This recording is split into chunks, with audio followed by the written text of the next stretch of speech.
Hey, what's up everybody? I had a request to do a quick video on how we think about the conventional ventilator. So if you have a child who's admitted to the CICU, the NICU, the PICU, and they have to be placed on a ventilator, it can sometimes be overwhelming with all these waveforms and alarms and numbers. So I want to go through each of the dials and how we think about setting them.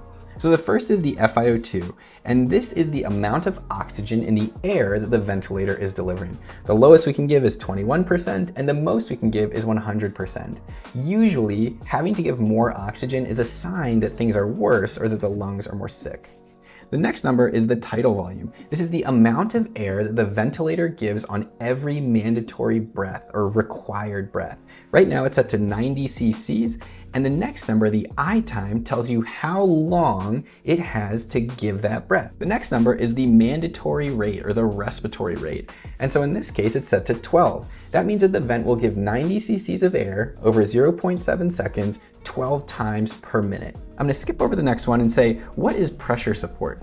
So in addition to those 12 breaths, if the patient wants to take a breath on their own above what we have required, then we want them to feel comfortable. Because they have a tube in their throat, there's a lot more resistance to air movement, and so we give them pressure through pressure support to help them with those breaths.